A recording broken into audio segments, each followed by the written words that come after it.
మళ్ళీ ఎక్కడికో వెళ్ళిపోతున్నారనుకుంటున్నారా? ఎక్కడికి లేదండి, సండే కదా, మూవీకి వెళ్తున్నాం. హాయ్ అందరూ, ఎలా ఉన్నారు? నిన్న పెద్ద మూవీకి వెళ్ళామన్నమాట. సండే కదా, దొరుకుతాయో లేదో అనుకున్నాం. బట్ ఆన్లైన్లో దొరికేసే టికెట్స్ ఈజీగానే. థియేటర్కి వెళ్ళి తీసుకోవాలంటే మటుకి కంపల్సరీ దొరికేవి కాదు. ఎందుకంటే మేము వెళ్ళేసరికి హౌస్ఫుల్ బోర్డు పెట్టేశారు. ఈ మధ్య ఏ మూవీకి వెళ్ళినా లేట్ అయిపోతుందని ఈసారి ఒక 10-15 మినిట్స్ ముందే వెళ్ళి కూర్చున్నాం. ఇంకా మా పిల్లలు మూవీ స్టార్ట్ అయ్యే వరకు అల్లరి చేశారు. అటు తిరిగి ఇటు తిరిగి, ఆ చైర్కి ఈ చైర్కి. కానీ సినిమా స్టార్ట్ అయితే మటుకి చాలా సైలెంట్గా కూర్చొని ఇంట్రెస్టింగ్గా చూశారు. వాళ్ళకి ఏం అర్థమైందో తెలియదు కానీ.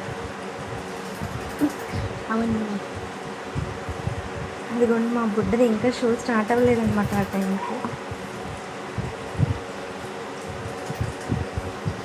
స్టార్ట్ అయిపోయింది. మా పిల్లోడు ఒకటే అరుపులు అందరితో పాటు.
నా పొగరు చూడమే, మిగతా పద్ధతి కూడా మన టచింగ్ ఇలాగే ఉంటుంది. చూసారుగా, మా బుడ్డోడు కూడా తెగ అరిచారు. వాళ్ళందరూ అరుస్తున్నారని వీడు కూడా అరిచారు. పాపం వీడికి వాళ్ళు ఎందుకు అరుస్తున్నారో తెలియదు, కానీ వాళ్ళతో పాటు అరిచేసాడు గట్టిగా. మూవీ అయిపోయేసరికి ఇంకా లేట్ అయిపోయింది. 10:20, 10:30 అయిపోయిందండి. సో ఇంకా ఇంటికి వెళ్ళి వంట చేసుకోలేక బయటే తినేసి వెళ్ళిపోయామన్నమాట. మూవీ అయితే చాలా బాగుంది. మా పిల్లలు చాలా ఎంజాయ్ చేశారు. ఇంకా రామ్ చరణ్ గారు అయితే అసలు యాక్టింగ్ చింపేశారనమాట.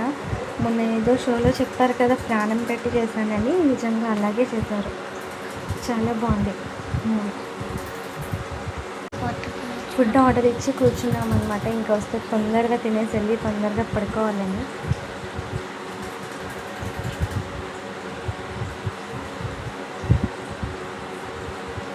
మా పిల్లలకి వాళ్ళకి కూడా ప్లేట్స్ కావాలంట, తినిపించొద్దంట. అందుకే ఎవరి ప్లేట్స్ వాళ్ళకి ఇచ్చేసి నేను కూడా హ్యాపీగా తినేసాను ప్రశాంతంగా. మా పిల్లలు అయితే పాపం ఎక్కడికి వెళ్ళినా విసిగించరండి. ఎంత క్రౌడ్ ఉన్నా సరే పాపం సైలెంట్గానే ఉంటారు. మరి ఏడ్చేసి గోల చేసే రకాలైతే కాదు. అందుకే తిరుగుతూ ఉంటాం అన్నమాట. అల్లరి చేసే పిల్లలు అయితే అసలు ఇంట్లోనే కూర్చోబెట్టేవాళ్ళు. ఇంకా మేము తినేసి బయటకు వచ్చామో లేదో వర్షం పడుతుందని కూడా మాకు తెలియదు అనమాట. బయటకు వచ్చేదాకా ఒక 5 మినిట్స్ వెయిట్ చేసి ఇంకా తర్వాత అలాగే ఇంటికి వెళ్ళాం. మా సండే ఇలా అయిపోయింది.